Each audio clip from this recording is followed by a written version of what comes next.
오늘의 본문은 로마서의 마지막 단락입니다. 사도 바울이 로마에 있는 교회에 쓴 이 기 편지의 끝맺음, 즉 인사하는 부분입니다.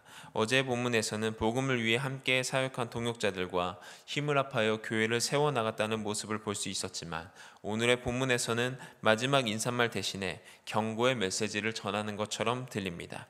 하지만 사도 바울의 관심은 오직 복음에 있었기에 17절에 나타난 내용을 역으로 추적해보면 사도 바울의 경고라기보다는 올바른 믿음 생활을 해야 한다는 것으로 생각해 볼 수도 있습니다. 17절에 보면 형제들아 내가 너희를 권하노니 너희가 배운 교훈을 거슬러 분쟁을 일으키거나 거치게 하는 자들을 살피고 그들에게서 떠나라 라고 말했습니다. 따뜻한 분위기에서 성도 간의 교제를 도모하며 로마서를 마무리하던 바울은 갑자기 어조를 바꾸어 교회 안에 있는 거짓 교사들을 경계하라고 엄히 권고합니다. 이 거짓 교사들은 복음의 교훈을 거스리고 분쟁을 일으키고 자신들의 배만 채우려고 하는 자들입니다. 여기서 이 분쟁이라는 단어는 디코스타시아스라는 이 헬라어가 사용되었는데 떨어져 있는 것, 쪼개진 틈, 분열 등을 의미하는 단어입니다. 그러니까 거짓 선생들이 거짓 진리로 성도들을 현혹하여 참 진리에서 이탈하게 하여 교회 분위기를 조장하고 있었다는 의미입니다. 거치게 한다라는 그 뜻은 덫이나 함정을 길에 놓아 넘어지게 하는 장애물이라는 뜻입니다. 사람을 잘못 가게 해서 잘못 가게 해서 죄에 빠져들게 하는 거짓 선지자들을 의미하는 단어입니다. 거짓 선지자들에 대한 올바른 태도는 살피고 떠나라고 권고합니다. 이 살피다라는 헬라어의 원어적 의미는 피하기 위해 너의 눈을 항상 뜨고 있으라라는 뜻입니다. 그리고 떠나다라는 의미는 단번에 저희에게서 돌아서라라는 의미입니다. 즉 거짓 선지자, 잘못된 교훈을 가르치는 자들을 살피면서 단번에 떠나 올바른 복음을 소유하려는 사도 바울의 핵심적인 메시지임을 우리가 알 수 있는 것입니다. 18절은 이 같은 자들은 우리 주 예수 그리스도를 섬기지 아니하고 다만 자기들의 배만 섬기나니 교활한 말과 아첨하는 말로 순진한 자들의 마음을 미혹하느니라. 거짓 선지자들에 대해 아주 잘 설명해 주고 있습니다. 이들을 한마디로 표현해 본다면 이기주의자들입니다. 하나님을 위해서가 아니라 자신의 사리사욕을 채우기 위해 하나님을 이용하는 자들이었습니다. 자신의 이익을 채우기 위해 교활한 말과 아첨하는 말도 서슴지 않았습니다. 순진한 성도들을 교활하게 이용해 먹는 무리입니다. 아름답고 유청한 말로 성도들을 현혹하여 속였습니다. 진실이 없는 거짓말만을 반복했습니다. 가문이설로 성도들을 유혹하며 속입니다. 이것을 주의해야 된다고 사도 바울이 우리들에게 말해주고 있습니다. 19절 너희 순종함이 모든 사람에게 들리는지라 내가 너희로 말미암아 기뻐하노니 라고 되어 있습니다. 이 바울이 로마 성도들의 헌신과 신앙을 높이 평가하고 있는 대목입니다. 로마 성도들이 진리에 순종함으로 이 거짓된 무리의 잘못된 계율을 분별하고 깨달을 수 있음을 확신하며 말하고 있는 것입니다. 여기에 이어서 사도 바울의 권면이 또 이어집니다. 19절 선한데 지혜롭고 악한데 미련하기를 원하노라. 이것을 원문으로 번역해 보면 선한 것을 위해서 지혜롭게 행하고 악을 위해서는 미련하십시오라는 의미입니다. 이 미련하다라는 것은 이 헬라어 아케라이우스가 사용되었는데 이 뜻은 악과 섞이지 않은 순수한이라는 뜻입니다. 마태복음 10장 16절에서도 예수님께서 말씀하신 뱀같이 지혜롭고 비둘기같이 순결하다 할 때 이 순결하다라는 단어가 오늘의 본문에 등장한 미련하다와 같은 단어입니다. 즉 미련하다라는 이야기는 순수하여 죄가 없는 사람이 되라라는 사도 바울의 권면입니다. 고린도전서 14장 20절에도 사도 바울이 이와 같이 권면합니다. 악에는 어린아이가 되나 지혜에는 장성한 사람이 되라. 20절 평강의 하나님께서 속히 사탄을 너희 발 아래서 상하게 하시리라 이렇게 말합니다. 하나님의 속성을 평강의 하나님이라 말하고 있습니다. 평강은 불안을 조성하는 어떤 무리로부터 보호하시는 하나님의 권세와 능력이 마침내 승리를 가져다 준다는 뜻을 내포하고 있습니다. 즉 사도 바울이 로마 교회 성도들에게 용기를 북돋아주기 위한 약속의 말씀을 전하고 있는 것입니다. 두려움 없이 사단과 싸운다면 확실하고도 신속한 승리가 보장되어 있음을 알 수 있습니다. 너희 발 아래에서 상하게 하시리라 라는 이 표현은 창세기 3장 15절에 나타난 여자의 후손 곧 그리스도가 뱀의 머리를 상하게 하실 것이라는 말씀을 비유해서 사용한 것입니다.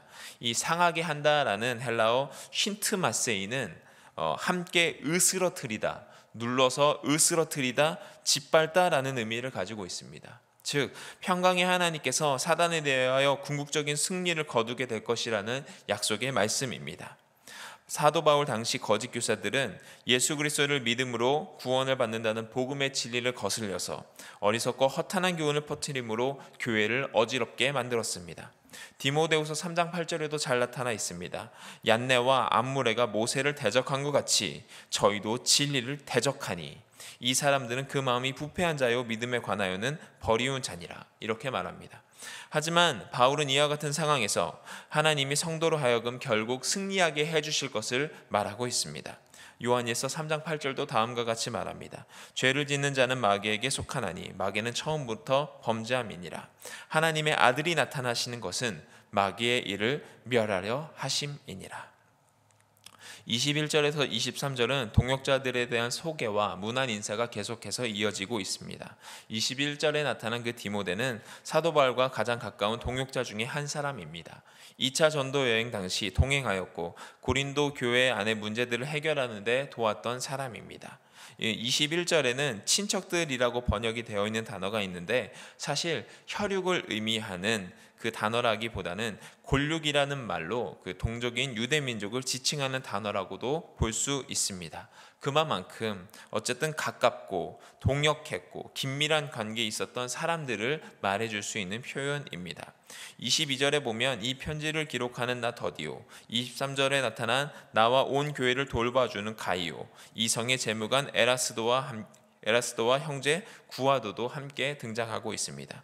특별히 그 23절에 보면은 나와 온 교회를 돌봐주는 가이오라는 표현이 있는데 그 개역 한글 성경에는 식주인이라고 번역이 되어 있습니다. 이 단어는 헬라어 크세노스라는 그 단어인데 손님을 기꺼이 맞아들일 수 있는 사람이라는 뜻입니다. 즉 자신의 집을 개방하여 집회 장소로 사용할 수 있도록 도와주었으며 이곳을 방문하는 그리스도인들에게 이 집이 개방되어 있다라는 뜻입니다. 그리고 24절에 보면 이성의 재무관 에라스도라고 되어 있는데 이 사람은 고린도시의 관리인 즉 공무원의 직책을 가졌던 사람입니다. 재산을 관리하는 지배인으로서 큰 영향력을 끼치는 인물도 사도 바울의 동역자들 중에 포함되어 있음을 잘 알 수 있습니다. 사도 바울에게는 참 많은 동역자들이 있었습니다. 신분에 관계없이 성별에 관계없이 복음을 위해 똘똘 뭉친 혈육보다 가까운 동역자들이 많이 있었습니다. 우리 교회도 복음을 위해 똘똘 뭉친 한 형제요 한 자매입니다. 선한데 지혜롭고 악한데 미련하여 함께 동역함으로 주님의 나라가 세워져 가는 교회가 되었으면 좋겠습니다. 자신이 맡은 역할을 충실히 수행하며 하나님의 지혜를 구하고 거짓된 가르침에 현혹되지 않고 믿음의 주요 온전케 하시는 이인 예수를 바라보면서 교회의 존립 존재의 목적인 오직 복음 전파에 힘쓰는 교회가 되면 참 좋겠습니다. 그 24절에 보면 24절이 없음이라고 번역이 되어 있지만 그 사본 비평에서 편집 혹은 삭제가 된 부분입니다. 이 비폰 사병학이라는 것이 발달하면서 그 당시 받아들여지던 성경 본문을 비평학자들이 삭제했기 때문입니다. 그 개역 한글 성경에는 이렇게 번역되어 있습니다. 우리 주 예수 그리스도의 은혜가 너희에게 있을지어다. 아멘. 25절을 보겠습니다. 나의 복음과 예수 그리스도를 전파함은 영세전부터 감추어져 있다가 라고 되어 있습니다. 나의 복음은 복음서를 말하는 것이 아니라 사도 바울이 믿고 있었던 그리고 그 믿고 있었던 바를 전파하던 메시지입니다. 나의 복음이라고 번역이 되어 있다고 해서 자기 중심적이거나 배타적인 사람이라는 뜻이 아닙니다. 그래서 이 사도 바울의 복음은 예수 그리스도의 죽으심과 부활하심의 구속 사건을 선포하는 것을 의미합니다. 예수 그리스도를 전파함이라고 번역이 되어 있지만 더 정확한 번역은 예수 그리스도에 관하여 선포된 말씀이라는 뜻입니다. 이 복음이 영세전부터 감추어져 있었지만 선지자들과 예언자들을 통해 조금씩 알려지다가 이제는 예수 그리스도를 통해 모든 민족에게 확실하게 계시되었습니다. 26절에는 그 한글 성경에는 빠져 있지만 영어 성경에는 번역이 되어 있는 단어가 있습니다. 그런데입니다. 26절의 처음 시작이 그런데 이제는으로 번역되어 있어야 됩니다. 왜냐하면 앞에 부분과는 전혀 다른 상황이 펼쳐지기 때문입니다. 하나님의 경륜의 비밀함이 감추어져 있던 시대에서 이제는 온전하게 드러나는 이 역사의 전환점을 선언하는 중요한 표현 그런데가 빠져 있기 때문에 이 그런데를 반드시 넣어야 됩니다. 영어 성경에는 올바로 번역되어 있습니다. 그런데 이것이 바로 이제는 나타나신 바 되어 있습니다. 베일에 가려져 있다가 베일에 벗겨짐으로 나타나 알게 되었다는 뜻입니다. 그늘에 있어 보이지 않던 것이 햇볕에 의해 드러났다는 뜻입니다. 영원하신 하나님의 명을 따라 선지자들의 글로 말미암아 모든 민족이 믿어 순종하게 하시려고 알게 하셨습니다. 믿음과 순종은 동일선상에 있습니다. 하나님을 믿으면 순종하는 것이고 하나님을 믿지 않으면 불순종하는 것입니다. 사도 바울이 전한 나의 복음, 이 복음은 구약에서부터 선지자들에게 이르기까지 예언된 그 메시아인 그리스도를 전파했습니다. 이것을 신비의 계시라고 표현합니다. 말로 형용할 수 없는 신비로운 계시인 복음. 이 복음이 우리를 능히 견고케 한다고 사도 바울이 가르쳐 줍니다. 로마서 1장 11절에서도 사도 바울은 로마 성도들을 견고케 하기 위해 속히 내가 이곳을 방문하고자 했다라고 말하고 있습니다. 26절 27절을 보겠습니다. 26절 그 뒷부분입니다. 이 복음으로 너희를 능히 견고하게 하실 지혜로우신 하나님께 예수 그리스도로 말미암아 영광이 세세 무궁하도록 있을지어다. 아멘. 이 지혜로우신 하나님으로 번역되어 있지만 더 정확한 표현은 유일하게 지혜로우신 하나님입니다. 영어 성경에는 only라고 해서 더 정확하게 번역을 했습니다. 하나님의 지혜는 감추어져 있다가 이제는 나타나신 바 되었습니다. 비밀의 계시입니다. 영원하신 뜻을 감추었다가 이제는 그 아들의 복음 안에서 구체적으로 나타났다는 뜻입니다. 이로써 유대인과 이방인 모두에게 구원을 베푸시는 하나님의 측량할 수 없는 섭리가 계시되었습니다.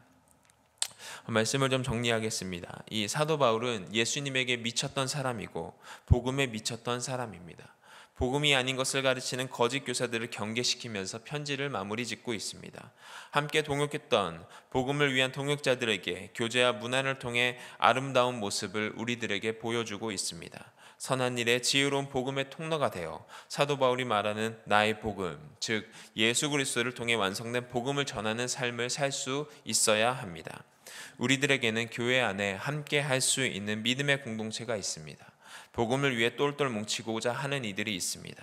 복음이 나의 복음이 되도록 하나님을 만나고 그 사랑의 능력을 경험하는 저와 여러분들이 되어서 복음을 위해 사는, 복음만을 위해 사는, 예수님의 이름을 위해 사는 저와 여러분들이 되시기를 주님의 이름으로 축원드립니다.